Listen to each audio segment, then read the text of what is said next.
즐길 수 있는 형태로 개선이 많이 되고 있는 것 같습니다.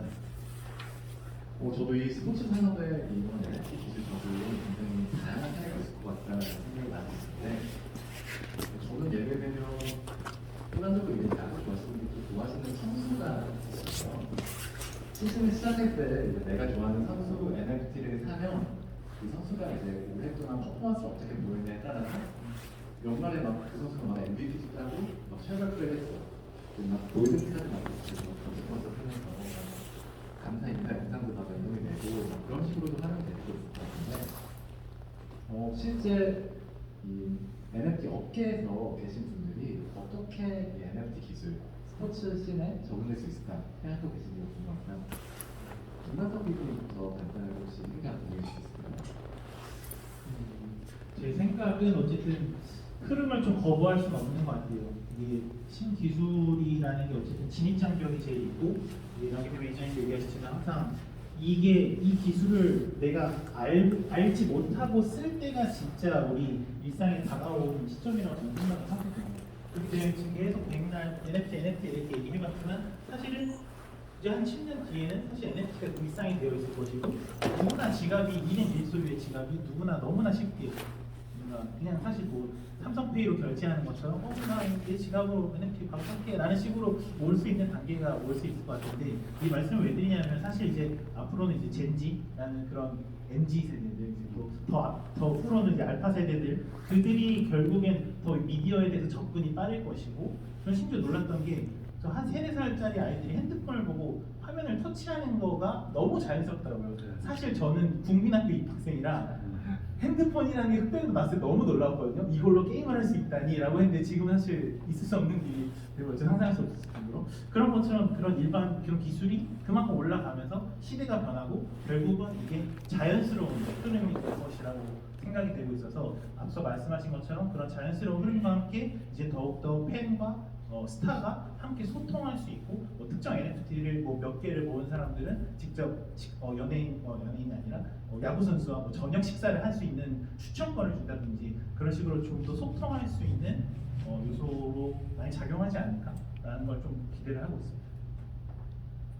네, 그러면 같은 질문 한번 남기태 매니저님께도 여쭤보겠습니다.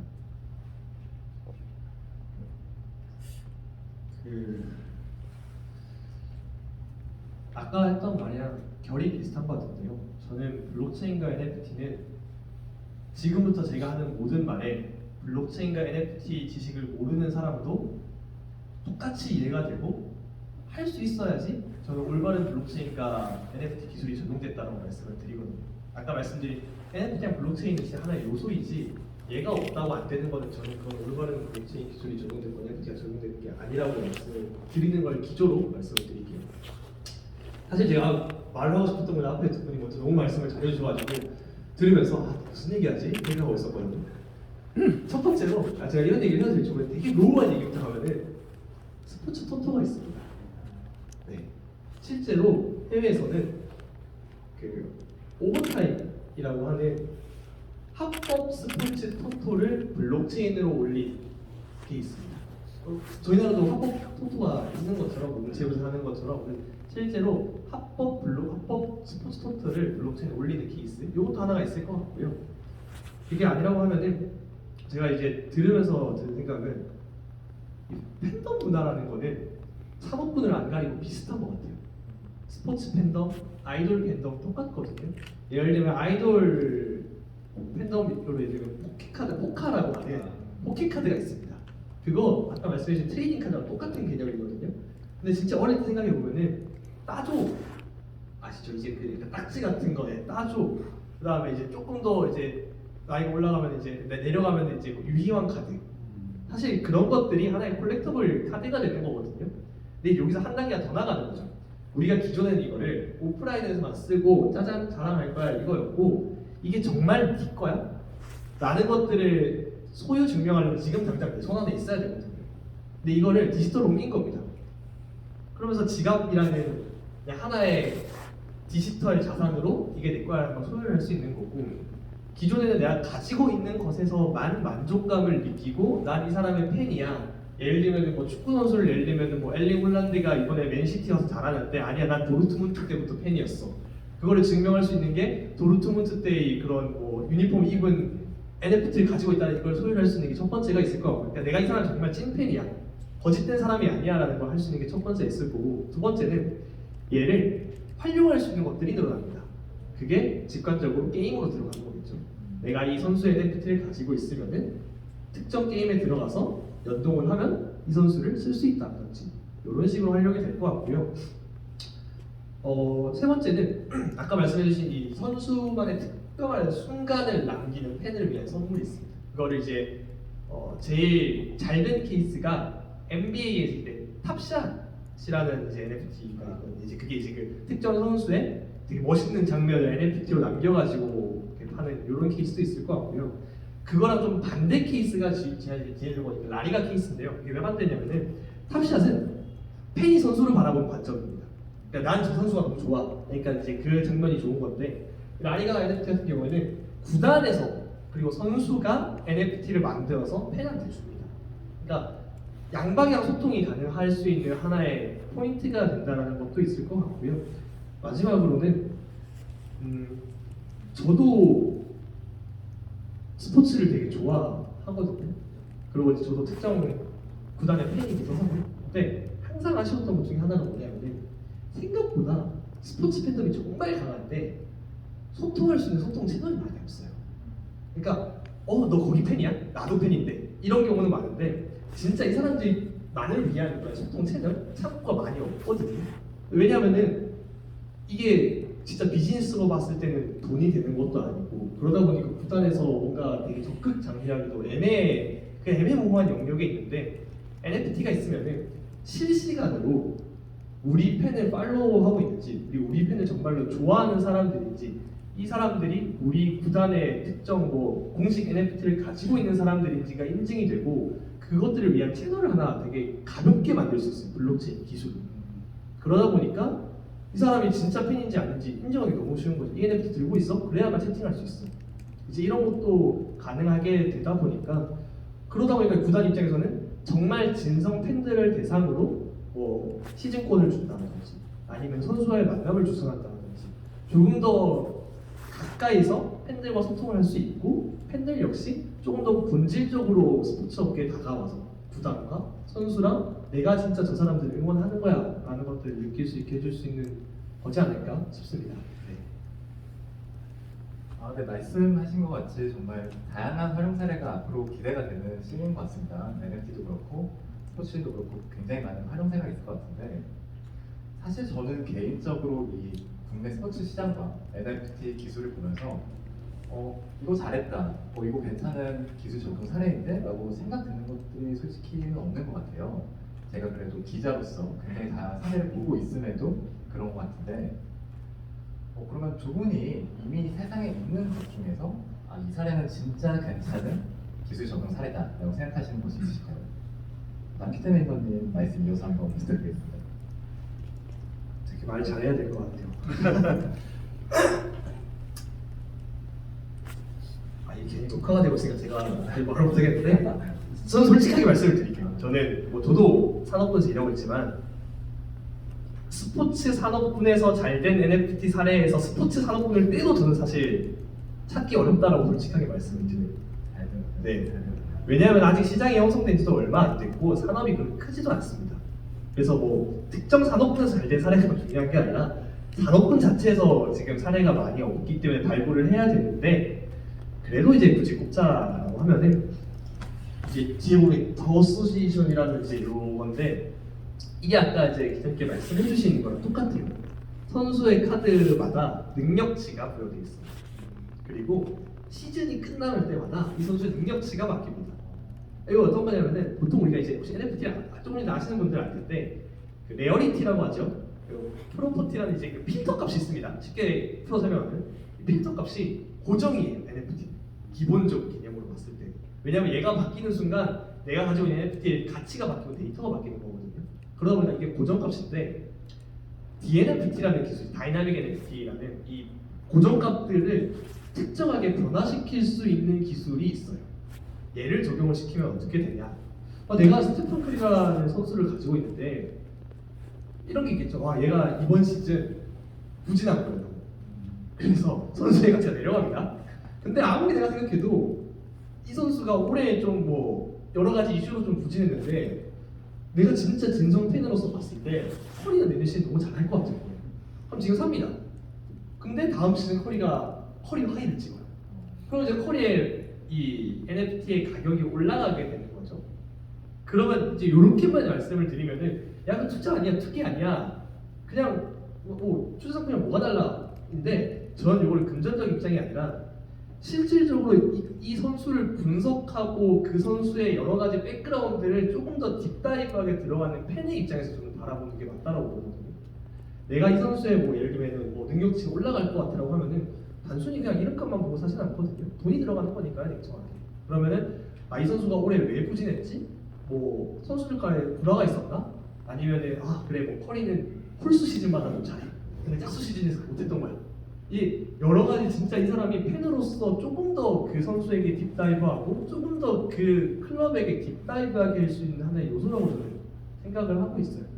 이제 그래서 저는 요 케이스가 되게 단순히 금전적으로 뭔가 투자의 성향이 아니라 그런 식으로 바라봤을 때 조금 더 성공적이지 않을까 싶고 실제로 커리는 이제 아시는 분 아시겠지만 NFT에 워낙 열정적입니다. 그래서 본인이 만든 NFT도 있고 그러다 보니까 커리를 좋아하는 팬들끼리 모여있는 이 커뮤니티가 되게 커요. NFT 시장에서도. 그러다 보니까 커리가 이제 얼마 전에 커리 하이 찍고 이제 3점슛 역대급 넣었을 때 그걸 기념하는 농구화를 만들었어요. 그래서 얘를 뭐 이제 더 샌드박스나 여러 메타버스에서 착용할 수 있게 해줬는데 여기에 대한 수익금을 전부 스포츠 소외계층에게 준다라든지 이런 식으로도 활용이 가능한 것 같고 사실 이거는 제가 이런 거 하면 재밌겠다 싶어가지고 생각을 하고 있다가 서칭하니까 이미 있던 사례인데 그 프랑스에서 실제 있었던 사례입니다. 그래서 프랑스에 이제 6부리그야 5부리그야 거기서 뛰고 있는 선수가 되게 어린 선수가 있는데 이 선수가 너무 이렇게 재능이 많은 거예요. 감독이 봤을 때. 근데 이제 집안 형편도 어렵고 이제 우리나라야 스포츠 선수들이 진짜 사실 전업 부업 개념이 거의 전업 스포츠 선수인데 해외는 이제 본업이 있으면서 스포츠를 하시는 분들이 되게 많거든요. 그래서 감독이 아무리 봐도 이 선수는 올라갈 것 같은 거예요. 조금만 서포팅. 그래서 이 선수가 훈련하는 영상을 NFT로 만듭니다. 그리고 이 사람들한테 후원을 해달라고 하는 거예요. 자, 너희 이 영상 봤지? 이 영상 보면 이 선수 유망주일 거 없잖아. 투자해. 서포팅을 해. 해서 사람들이 이 NFT를 사서 실제로 얻어지는 민팅금의 수익금을 그 선수에게 가서 실제로 이 선수가 지금 2부 리그에서 뛰고 있다고 하더라고요. 이제 그렇게 되면은 한 사람의 입장에서도 내가 진짜 이 사람을 재능이 못 볼 때부터 내가 이 사람의 재능을 알아보고 뭔가 이 사람의 열정에 함께 동행했다라는 그런 뿌듯한 만족감도 느낄 수 있고 선수 입장에서도 정말 이 사람들이 나를 아껴준 사람이구나라는 것들을 좀 느낄 수 있어서 그런 부분으로 활용이 된 케이스가 저는 되게 좋은 사례지 않을까 싶습니다. 말씀하신 진짜 굉장히 인상 깊은 활용 사례인 것 같습니다. 특히 뭐 그런 NFT 구매자분들 같은 경우는 내가 이 선수가 능력이 없을 때도 이렇게 NFT 응원했어라는 게 분명히 그건 증명이 되는 기술이잖아요. NFT라는 것이. 그리고 이렇게 말씀 주신 것 같이 진짜 적용이 되는 것도 일단 NFT가 있다니까 진짜 재미있는 사례인 것 같은데 저도 게임 플레이를 굉장히 많이 하는 편인데 피파 온라인이라는 게임에서 사실 굉장히 이슈가 되는 게 이제 시즌마다 캐릭터 카드가 나오면 선수들이 내 능력 잘 어떻게 나왔냐 엄청 재밌게 보고 막 되게 컨텐츠도 되고 그러거든요. 근데 이렇게 만약에 내 NFT가 내 퍼포먼스에 따라서 성능이 달라지고 가치도 결정돼. 이거는 선수들에게도 어떻게 보면 정말 큰 어떤 동기부여가 될 것 같다는 생각이 드네요. 더 다양한 적용 사례 저희가 또 볼 수 있을 것 같은데 김만석 비님께도 한번 적용 사례 한번 부탁드리겠습니다. 네, 저는 화면 바꿔주시면 이미 너무 유명한 사례이긴 한데요. 이게 또 디테일 설명드리면 이제 요걸 만든 곳은 데퍼랩스라는 회사고 거기서 쓰는 코인은 이제 체인은 플로우라는 체인을 쓰고 있습니다. 최근에 이제 구글에서도 많이 투자를 하고 해서 많이 유명해지기도 했는데 일단 영상 이거 혹시 볼 수 있나요? 이걸 함께 보시면 좀 더 재밌는 것 같아요. 요거에 대해서 이제 설명을 드리면 요것도 아까 우리 위원님 말씀하신 대로 그런 한정판적인 요소가 굉장히 강합니다. 일단 이 르브론 제임스가 2019년에 요 NBA 파이널에서 네. 마이애미츠에서 했던 파이널 경기에서 23번 요 멋있는 딱 뒷장면이 나와서 슛을 했는데 요게 지금 아마 들어는 보실 거예요. 뭐 NBA 탑샷 요 카드가 2억 팔렸대 2억에. 근데 그것도 2억에 팔린 이유가 그 카드가 총그 한정판으로 몇 개만 나왔는데 23번 카드가 그 가격에 팔린 거예요. 그러니까 굉장히 그런 레어리티적인 컬렉션적인 요소가 강해서 사실 이런 부분이 있기도 하고. 네, 그래서 요 사례가 제일 그래도 설명할 때 일단 스포츠 NFT 하면 제일 좋은 사례였던 것 같고, 다시 근데 여기는 좀 아깝죠. 아까 남기태 매니저님 말씀하신 것처럼 컬렉터와 그런 스포츠 구단과 소통하는 건 지금은 아직 없어요. 지금 홈페이지를 뭐 찾아보고 해도 아직은 워낙 NBA 그 자체적인 IP가 강하다 보니까 누구든 와서 사. 근데 대신 매번 이런 시즌마다 그 컬렉션들을 우리 계속 뽑아낼 테니까 거기서 한정판을 계속 모아라고 해서 여기도 이제 시장이 커가고 있고, 아까 말씀하신 탑스 같이 이제 같이 시장이 커가면 사실 10년 뒤가 되면 뭐 이 르브론 카드가 아마 뭐 10억이 될 수도 있고 더 큰 가격이 될 수도 있을 것 같아서 그 사례로 저는 이 NBA 탑샷을 가져와봤습니다.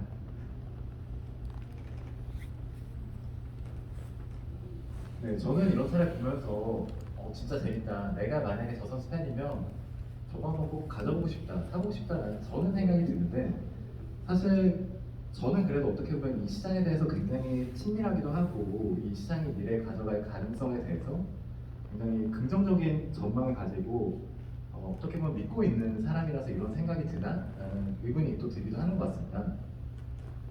손재호 의원님이 사실 이런 부분에서는 가장 객관적인, 어떻게 보면 기존 스포츠 팬층의 시선을 보여줄 수 있을 것 같은데요. 이런 비즈니스들, 굿즈를 보시면서 이거 매력적이다, 이거 나도 한번 가져보고 싶다, 이런 생각이 혹시 드실까요? 너무요. 너무 갖고 싶고요.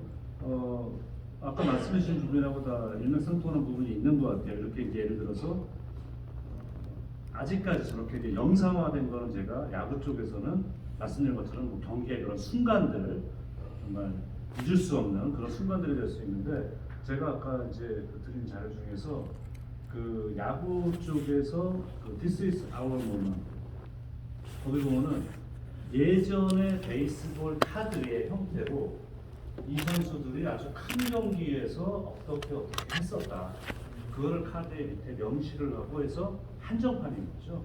그렇게 생산을 해서 딱 10개, 뭐 데릭 지터, 뭐 이건 지금 이제 여러 가지 나오고 있습니다만은, 여기 보면 메일 더 모먼트라고 되어 있잖아요. 근데 이게 지금 포스트카드 엽서의 형태로 되어 있는데 뉴욕 양키스 팬들에게 잊을 수 없는 순간들을 이렇게 만들어서 한정판으로. 이거는 이제 그때 미국에서 지금도 뭐 끊이지 않습니다만은 흑인들이 억울하게 살해를 당했다, 경찰관에 의해서. 이랬을 때 베럴스도 있고 메이저리그 뛰는 흑인 선수들이 모여서 이런 식으로 한다라든가, 이게 이제 말씀 데릭 스토입니다. 이것도 역시 이제 같은 장면인데, 사실은 저희에게 좀 마음 아픈 얘기가 벌써 20년 넘었습니다만, 벨트 선수가 월드 시리즈에서 김병현 선수에게 현대기 홈런을 치고 녹는 순간인데, 뉴욕 양키스 팬들에게는 이건 정말 잊을 수 없는 순간이었기 때문에 이런 식으로 만들고 있는 거거든요. 그리고 아까 말씀해주신 게임적인 측면이, 그러니까 지금 MLB가 아까 말씀한 NFT, 이런 디지털 마케팅 들어온 지 얼마 안 됐어요. 짧은 역사에 비해서 되게 발빠르게 움직이고 있다고 느낀 게, 얼마 전입니다. 이 솔레어라는 회사하고 판타지 게임이라는 아주 공식으로 너희는 MLB 공식 업체야 라고 인증을 해줬어요. 근데 이제 그런 부분이 생긴 이유가 뭐냐면은, 여러분 판타지 게임이 뭐냐면은 게임입니다. 내가 선수를 가상이죠. 이것도 되게 수십 년 동안 역사가 있는 건데, 가상으로 내가 우리 팀을 꾸미는 거예요. 실제로 뛰는 선수를. 그 선수가 실제로 매일매일 뛰는 경기의 퍼포먼스에 따라서 포인트를 받는 겁니다. 그 나중에 이제 한 시즌이 끝나고 그거에 대해서 내가 뭐 1등 했다, 뭐 상금 5만 불, 10만 불 받기도 하고 이런 형태로 되어 있는데요. 이게 또 주식과 같은 형태로 되는 것도 있어요. 어떻게 되면 이 선수가 지금 잘할 선수로 보인다, 사람들이 많이 사지 않습니까? 그 선수의 몸값이 올라가요. 그러니까 처음에 저희 4명이 게임을 한다, 팀 연봉이 똑같습니다. 5천만 달러 똑같이 시작하는데 내가 해안이 있어서 이 선수를 싼 값에 샀다. 근데 그 선수가 활약을 실제로 펼치고 있다. 그런 사람들이 그 선수를 많이 사기 때문에 주식하고 똑같습니다. 가격이 오르는 거예요. 이거를 NFT로 하는 플랫폼을 아까 말씀드린 솔려라는 회사를 공식으로 인정을 해준 거예요. 그래서 거기는 그 대신에 아까 선수 카드를 내가 사는 건데 그 선수 카드를 사는데 그 선수로 내 팀을 꾸미는 거죠. 내 팀을 꾸면서 이 선수가 잘하게 되면 그 카드의 가치가 역시 주식처럼 올라가게 됩니다. 이런 식으로 서로 근데 트레이드할 수 있어요. 서로 현실과 같이.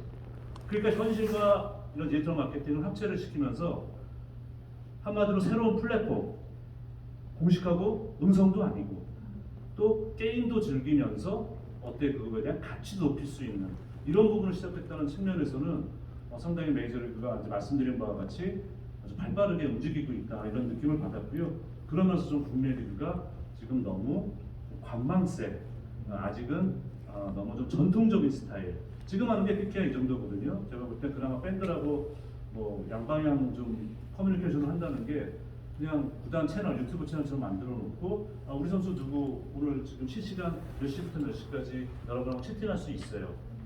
자기네들 찍어 선수 뭐 사진 올려주고 이런 부분이 있거든요. 근데 이런 부분은 제가 볼 때 이미 이거는 약간 진부적이라고 느껴질 정도의 지금 시대가 됐기 때문에 조금 더 정말 NFT라든가 이 디지털 마케팅을 국내 팀에서는 발빠르게 움직일 필요가 있을 것 같습니다. 사실 이 스포츠 씬에서는 슈퍼스타의 힘이 정말 굉장한데 뭐 보여주신 사례들만 해도 그렇듯이 외국에서 사례들보다는 아직 우리나라에서는 그런 활용 사례가 좀 많이 부족한 것 같습니다. 사실 근데 말씀을 들으면서 생각이 든 게 의외로 저희 같은 경우에는 인플루언서 분들도 이걸 성공적으로 활용한 사례가 별로 없다라는 생각이 또 동시에 드는 것 같아요. 저희가 사실 연예인이 뽑은 NFT 중에 수많은 뭐가 있어? 라고 생각하면 뭐 아마 다들 머릿속에 생각하고 계신 그 NFT가 생각이 나시겠지만 그 정도밖에 없다는 것이 사실인 것 같은데 남기태 매니저님께 한번 여쭙고 싶습니다. 어떤 이런 인플루언서 마케팅의 미래 혹은 지금 진행되고 있거나 미래 이거 좀 괜찮겠다 싶은 프로젝트 있으실까요? 되게 어려운 질문이 많네요. 말을 조심해야 되는 것들이 많아가지고요.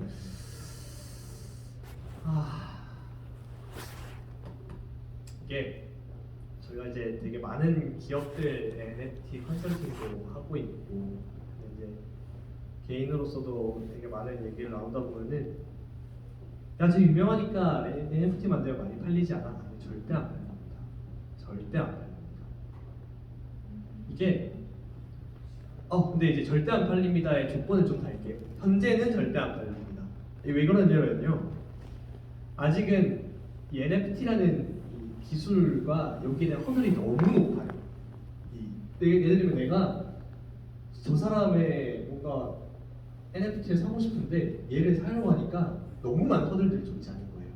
예를 들어 아까 말씀드린 모멘티카 같은 경우에 되게 편하거든요. 그래서 저 되게 좋은 사례라고 보는 게 누구나 쉽게 접근해서 할 수 있어요. 이게 NFT라는 걸 모르지. 근데 여전히 이 NFT가 대부분은 허들이 너무 높아요.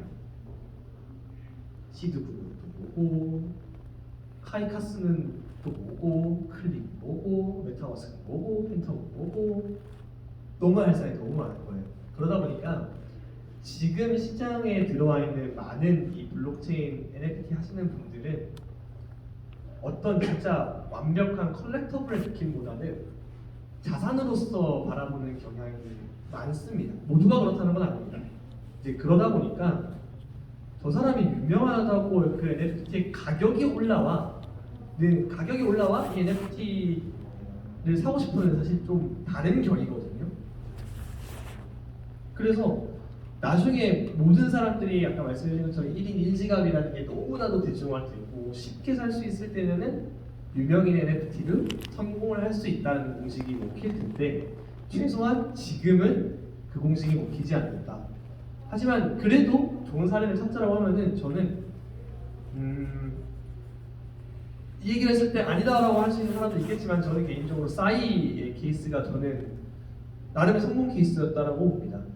뭐 누군가는 실패라고 말할 수 있겠지만 저는 성공으로 보는 게 일단 첫 번째로 싸이를 좋아하는 팬덤들이 너무 많고요.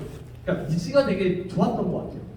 다른 여타 가수들보다 싸이의 요 콘서트가 가지는 그 상징성이라는 것도 있고요. 티켓도 구하기 너무 어렵고 그러다 보니까 실제로 싸이의 NFT 싸이거라는 걸 구매하기 위해서 새로 만들어진 지갑이 생각보다 되게 많다고 하더라고요. 그러면은 역으로 생각해 볼 수가 있죠. 기존에 있는 사람들을 대상으로 우리가 이거를 뭔가 유명하게 알릴 거야가 아니라 우리 이거 있어. 그러니까 너희가 이걸 사고 싶으면 너희가 한번 들어와 볼래? 대신 허들을 낮춰줄게. 요 양방향에 대한 결들이 있어야 될 것 같아요. 그래서 뭐 해외 같은 경우에도 많이 시도되고 있는 것 중에 하나가 뭐 이제 복잡한 시드 구문 없이 저희가 흔히 말하는 커스터디얼, 노커스터디얼이라는 단어를 쓰는데 무슨 중앙에서 지갑을 가지고 있고 아니면 중앙 집권적이 아니고 이게 뭐 블록체인이고 아니고 그런 기술적인 거는 사실 저도 기술자가 아니기 때문에 명확하게 답변을 못 드려요. 근데 아까도 이제 김만석 PD님께서 말씀해주셨지만은 이 기술 그러니까 내가 지금 접하고 있는 것들이 정말 어떤 기술이 쓰였는지 우리는 알 필요가 없거든. 그냥 내가 접근하기 편하면 되고 쉽게 적용만 할 수 있으면 된다라고 생각을 하기 때문에 유명인 NFT 혹은 유명하지 않은 NFT 여러 가지를 다 떠나서 좀 접근하기 쉬운 방안을 찾아서 그들한테 쉬운 단어로 얘기를 해주고 쉬운 저변을 확대를 할 수 있도록 많이 깔아주는 게 NFT 그리고 블록체인 산업이 커질 수 있는 하나의 요소가 되지 않을까 싶고 뭐 멀리 10년 뒤면 오겠죠. 근데 이제 그 시간을 좀 더 단축을 시켜서 우리가 좀 더 많은 것들을 빠르게 누릴 수 있는 하나의 방법이 되지 않을까 개인적으로 생각을 하고 있습니다. 네, 마지막까지 좋은 말씀 감사드립니다. 그러면 저희가 준비한 질문은 여기까지로 마무리가 되었는데요. 혹시 장중에 계신 분들 중에서 이 패널 분들께 한번 직접 질문 드려보고 싶으신 분 있으실까요? 네, 있으신 것 같으니까 그러면 네. 안녕하세요.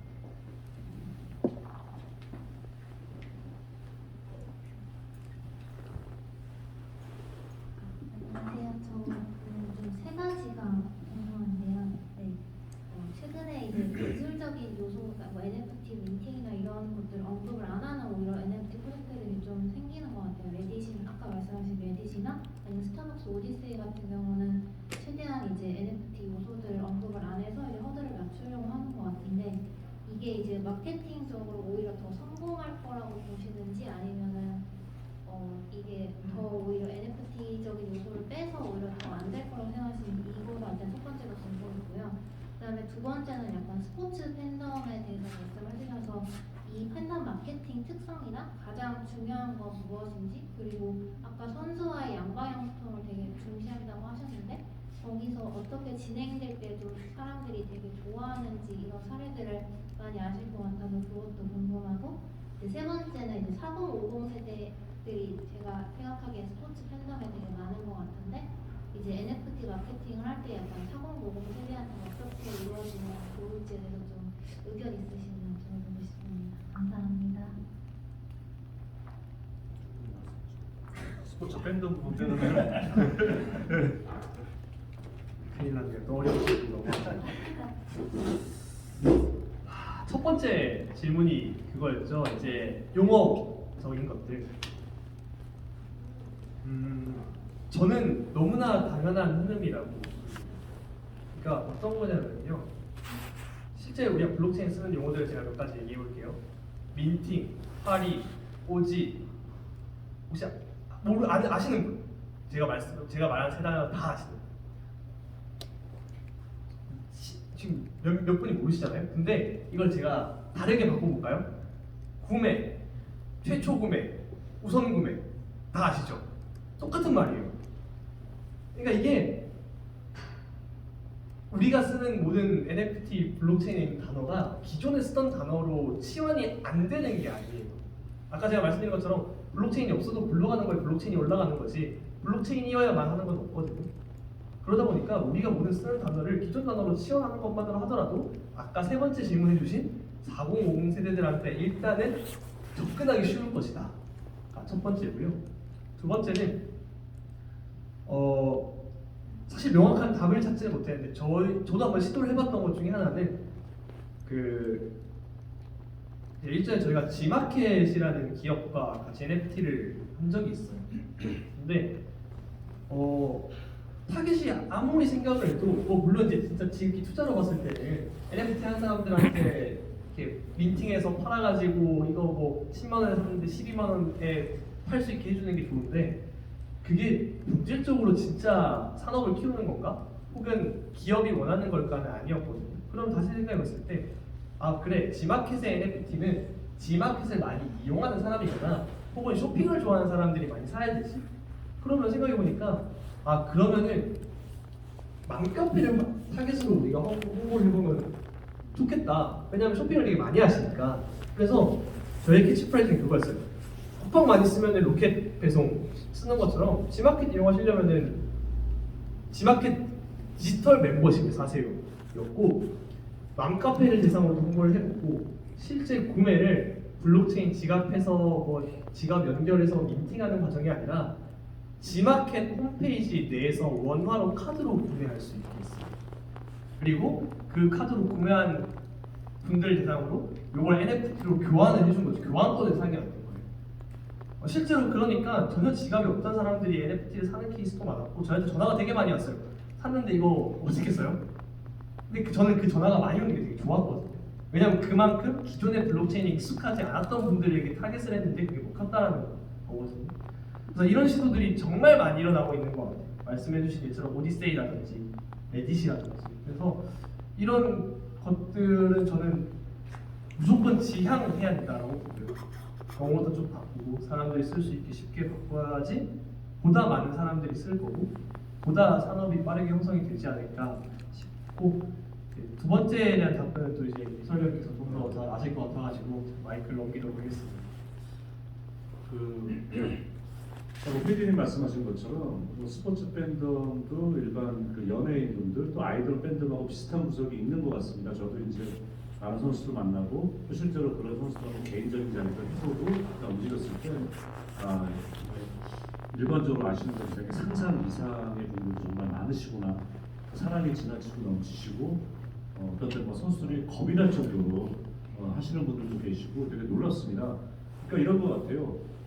근데 본인이 이런 이게 NFT가 됐건 또 저는 그냥 제가 편하게 디지털 마케팅 말씀드리는데 장애를 그러니까 이 허들이라는 표현도 사실 장애를 낮추는 게 가장 좋은 것 같습니다. 그러니까 예를 들어 저희도 뭐 아버님 어머니 연세가 있으신데 홈뱅킹, 온라인 뱅킹 절대 안 하세요. 무섭고 잊지도 못하시고 복잡해서 하실 생각을 감히 못 하시거든요. 최대한 허들을 낮춰주고 들어오게끔 하는 게 좀 맞다고 생각을 하고요.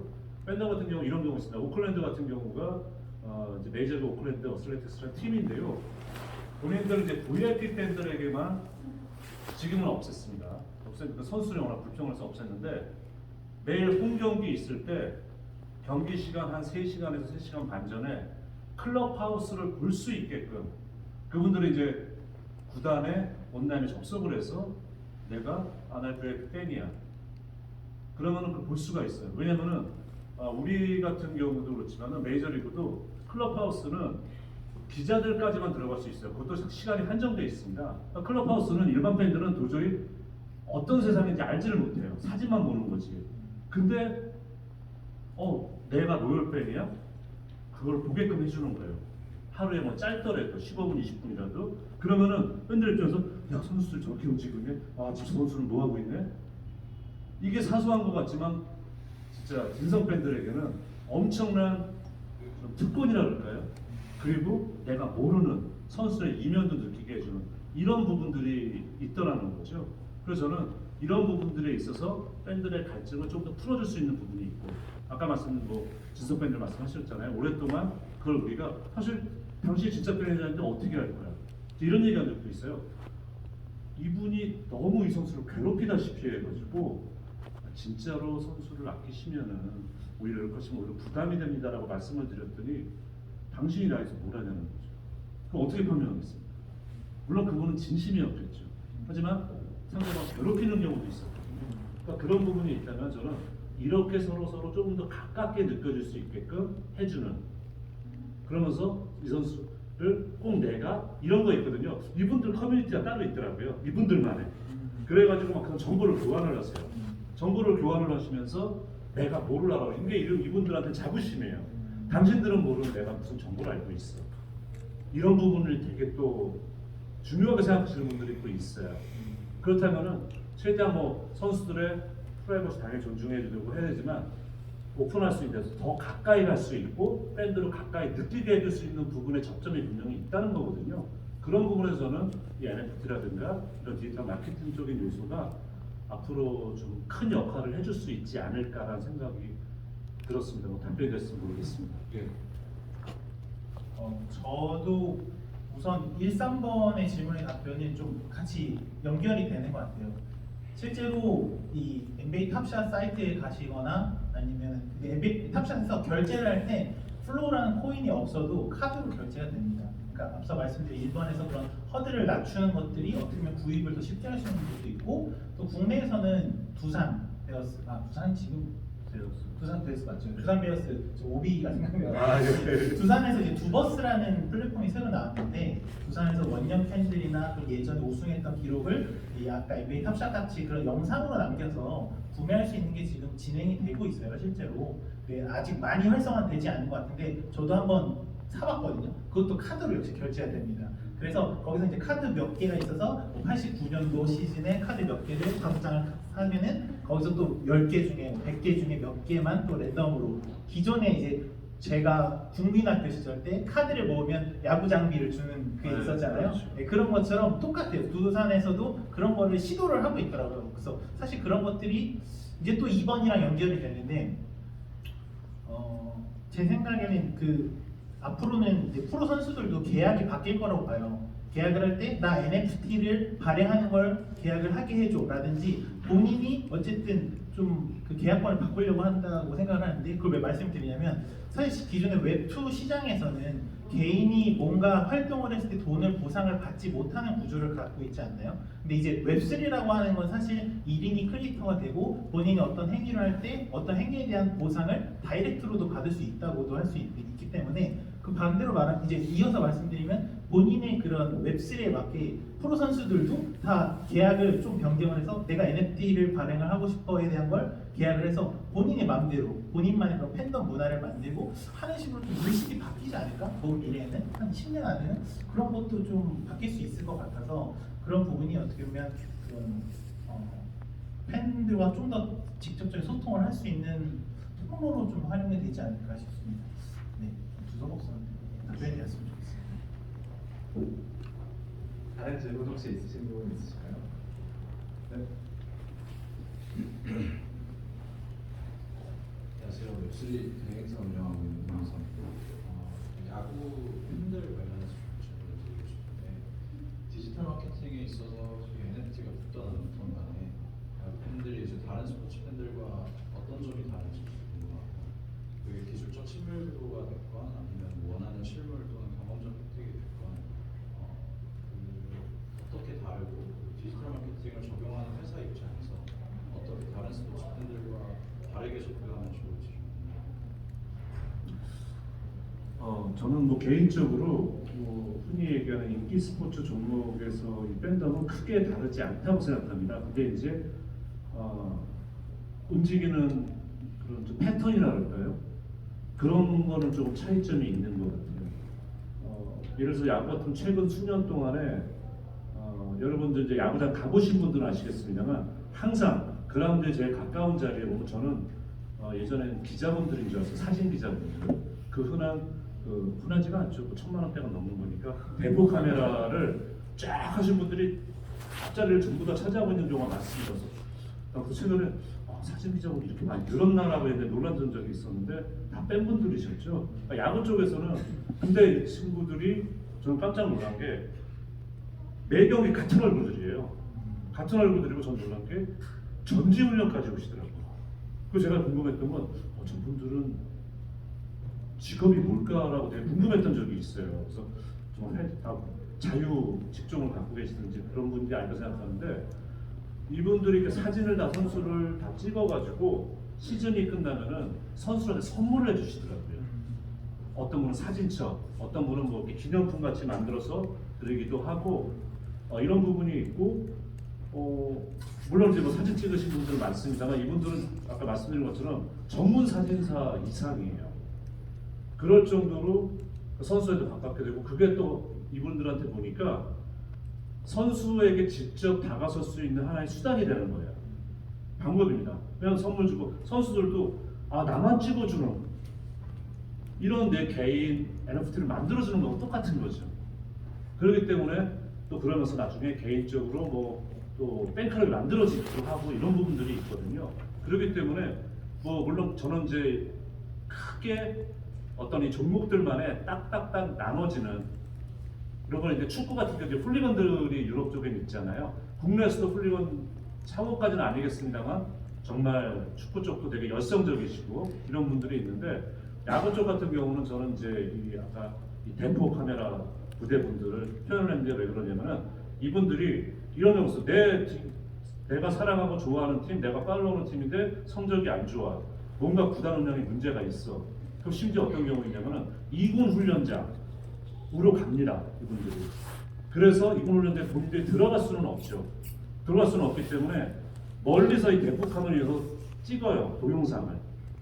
그래서 이 선수 그거를 올립니다. 근데 이 선수가 되게 기대주인데 성적이 안 나고 흔히 해서 팬들의 욕을 얻어먹는다. 그 이유는 이거다. 봐라, 2군까지 내려갔는데 지금 훈련하는 거 빈둥대고 있다. 물론 악마의 편집일 수도 있고요. 그러면서 이거를 구단 홈페이지 한마디로 이르는 거죠. 너희는 왜 선수 관리 제대로 못해? 이렇게 팬들이 사랑하는 기대주인데 왜 너희가 관리를 못해서 이렇게 팬들을 속상하게 해? 이런 움직임도 있어요. 그러니까 저는 이제 이 카메라가 하나의 뭐 제가 말씀드리면 상징적으로 이제 말씀을 드렸는데 그럴 정도로 이제 선수들의 이런 게 약간은 좀 현미경 밑에 들어가 있는 듯한 그런 느낌들이 있고 말씀드린 것처럼 최근에 제일 무서운 게 뭐냐? 요즘은 뭐 사실 스포츠만 있는 건 아니겠지만 무슨 일 있으면 전부 다 이거 찍으시잖아요. 이게 제일 무서운 거거든요. 그런 거기 때문에 선수들도 그거에 대해서 공포감을 가지고 있어요. 공포감을 가지고 있고 또 팬분들도 그런 수단을 적극적으로 또 활용하시는 분들이 많습니다. 그러니까 저도 뭐 타 종목을 야구처럼 깊이 들여다보지 않았습니다만 야구 쪽에서 저는 이걸 상징적으로 이 대포 카메라 부대라고 표현을 하고 싶습니다. 네, 다른 질문 있으신 분 있으실까요?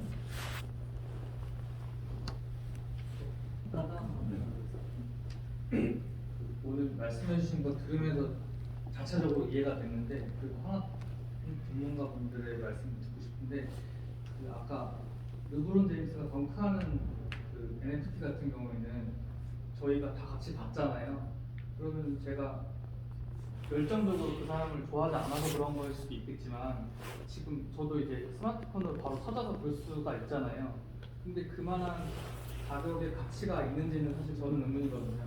근데 오늘 들었을 때는 그 말씀하신 스포츠 팬덤이 워낙 강력하기 때문에 그런 가치를 지불할 만한 그런 가치가 있다고 보는 것 같다는 자체적인 판단을 했거든요. 그 전문가분들은 어떻게 생각하시는지. 네. 여기서 이제 좀 더 딥하게 하면 블록체인 쪽으로 넘어가야 될 것 같아요. 그러니까 블록체인, 그러니까 다 사실 디지털 쪼가리에 불과하거든요. 모두가 보고 그냥 카피 앤 페이스트하면 내 컴퓨터에 저장돼 있는데라고 할 수 있지만 사실은 그 안에는 메타데이터라는 것이 있고 그 데이터는 사실 블록체인이라는 전 세계 모든 사람들이 이제 공유할 수 있는 그 노드라는 곳에 저장이 되어 있기 때문에 온라인상에서 영원 불멸하기 사실 뭐 지구 핵으로 멸망하지 않는 한 계속 노드는 살아 있을 거거든요. 그런 노드가 있는 온라인상에 저만이 그걸 소유권을 증명할 수 있다라는 것만으로도 굉장히 매력적인데 그게 또 심지어 레어리티가 높고 레전더리 등급의 뭐 19년 NBA 파이널에서 르브론이 멋진 덩크슛을 한다라는 거는 저는 그것만은 좀 소유욕을 일으키지 않나라는 걸 좀 생각. 아니 제가 이런 답변 들어도 될지 모르겠는데 예를 들어서 이제 얼마 전에 그 보니까 BTS가 다이너마이트 그 뮤직비디오를 찍을 때 입었던 의상이 경매에 나왔어요. 경매에 나왔는데 그게 일본 분이 5천만 원에 그걸 사셨더라고요. 저는 이제 BTS를 좋아합니다만은 그렇게 열성적인 팬은 아니거든요. 그런데 그분은 어쨌든 간에 그럴 만한 물론 본인의 능력이 있지만은 그 정도의 가치, 그 경매니까 가격이 올라가서 그 정도까지 올라가지 않겠습니까? 그분한테는 5천만 원의 가치가 있는 걸로 보이지 않습니다. 그러니까 저는 아까 일본어에서도 마찬가지라는 거죠. BTS 저희가 다이너마이트 매일 볼 수 있거든요. 근데 그게 아니라 나는 내가 손을 만질 수 있는 거. 물론 이거는 NFT하고 좀 다르겠습니다만 저는 보는 사람의 가치에 따라서 이것도 다른 얘기냐면 얼마 전에 그 TV 진기명기에서 역대 기록 나왔다. 도자기인데 5억 원짜리더라. 그러면 제가 도자기에 관심 없는 사람이면 그거는 5천 원짜리밖에 안 되는 거겠죠. 저는 그렇게 생각합니다. 그러니까 보는 분의 가치에 따라서 눈에 따라서 내가 느끼는 에 따라 다를 수 있다. 또 그런 팬덤이 형성이 되어 있다. 그 정도 차이 아닐까 싶습니다. 감히 말씀드립니다.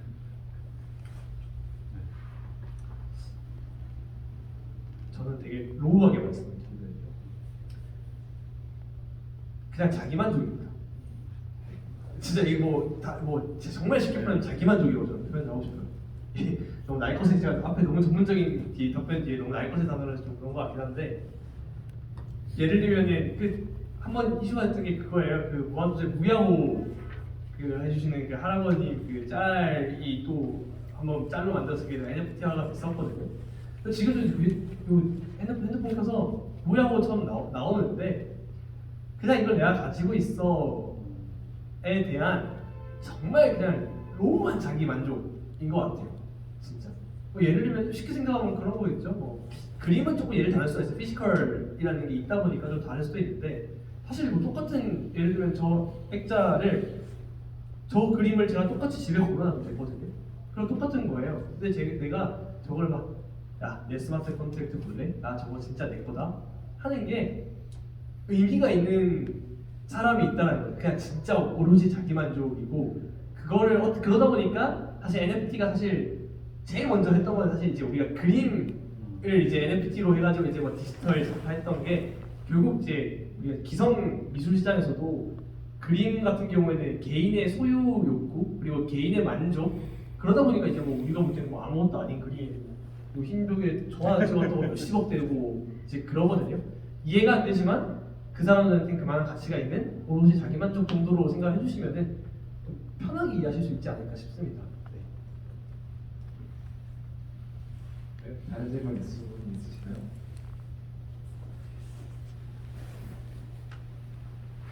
그렇다면 자기만족 수준에서는 NFT를 본인이 찍어내도 똑같은 거 아닌가요? 그러니까 결국 제가 생각하기에는 증명 주체가 사라지게 된다면 그 NFT는 과연 그 가치가 동일할지도 사실 좀 궁금합니다. 결국 가치라는 거는 두 가지로 판명을 할 수 있는 것 같아요. 내가 부여하는 가치와 그러니까 상대적 가치와 절대적 가치라는 개념으로 나눠봤을 때 예를 들면은 제가 발행한 NFT가 저한테는 가치가 있을지언정 그러니까 상대적 가치는 있을지언정 절대적 가치가 없을 수가 있거든요. 근데 그거는 어디 우선순위를 두냐에 따라서 다른 것 같아요. 그냥 내가 내 만든 NFT에서 나는 이 가치가 높아 할 수도 있는데 그게 이제 절대적 가치랑은 연동이 되진 않는 거죠. 그래서 말씀해주신 것처럼 내가 어떤 사진을 찍어서 저게 내 소유야 할 수 있겠지만은 그거를 다른 사람도 똑같이 인정을 해주냐 혹은 다른 사람도 거기에 똑같은 그런 소유 욕구를 느끼냐에 따라서 가치는 더 올라가고 덜 올라가고 이런 형태가 되지 않을까 싶습니다. 그러니까 제가 말씀드리고 싶은 거는 그거를 보증해주는 주체가 있을 거잖아요. 어떻게 보면은 여기서 발행됐기 때문에 이거는 정품이야라는 게 있는데 그 발행했던 주체가 사라지게 된다면 그 영원히 가치가 동일하게 갈 것인지 아니면 똑같이 내가 찍은 거랑 여기서 찍은 거랑 똑같이 보여질지 이게 조금 더 궁금합니다. 이거는 항상 블록체인에서 매번 나오는 질문 중에 하나거든요. 되게 본질적인 건데 증명해주는 주체가 있냐 없냐 이것도 되게 전문 용어라서 블록체인이라는 자리 이제 탈중앙하고 누군가에게 귀속되어 있지 않은 건데 누군가 인정해준다는 그 순간부터 탈중앙화가 아니게 되는 거거든요. 그러니까 이제 이 개념이 여기서 완전 딥하게 넘어가는 거예요. 예를 들면 우리가 코인이라는 것도 STO 증권형 토큰 어디 주체로 이게 뭐 예를 들어 뭐 음식으로 따지면 뭐 해썹이 붙었냐 안 붙었냐 누군가를 인증해준 순간부터 블록체인의 그런 정신이라고 하죠. 그거랑은 좀 결이 멀어지게 되는 건데 여기에 대한 답은 사실 저도 잘 모르겠어요. 이게 누군가 인정을 해줘야지 되냐? 아니면 애초에 블록체인이 만들어준 게 누군가 인정해주지 않아도 되는 탈중앙이기 때문에 가치가 있는 거냐? 글쎄요, 저도 답을 잘 모르겠습니다. 같이 찾아 나가보시죠. 다른 생활들 네, 저는 이제 생각하는 게 어쨌든 가치에 대한 합의는 결국 커뮤니티나 팬덤이 이루어지는 걸 수도 있다고 생각을 하고 있고 그 사례가 제일 좋은 것 같아요. 사실 크립토펑크가 왜 비싸냐라고 하면 온체인상에 블록체인상에 처음으로 스마트 컨트랙트를 이용한 PFP거든요. 그거에 대해서 사실 진정한 탈중앙화라고 생각을 해요. 그거에 대해서 누가 가치를 뭔가 이걸 브랜딩하고 그러지 않았거든요. 사실 정말 온체인상에 최초로 찍혔다. 그거에 대해서 의미를 모두가 합의가 되어 있고 그거에 대해서 팬덤이 이루어지다 보니까 자연스럽게 그거에 대해서 가격의 가치가 올라가고 그것을 함께 이야기할 수 있는 사람들이 모여져 있다고 생각하기 때문에 어떻게 보면 제일 좋은 탈중앙화된 브랜딩이 된 것 같아요. 그래서 그런 가치를 만들어 가려고 블록체인상에서 다양한 프로젝트들이 노력을 하고 있지 않나라고 저는 생각을 하고 있습니다. 답변이 부족한 것 같은데. 네, 좀 되게 철학적인 부분들이 많이 엮여 있어서 그런 부분은 따로 주제를 가지고 얘기해봐도 좋을 것 같네요.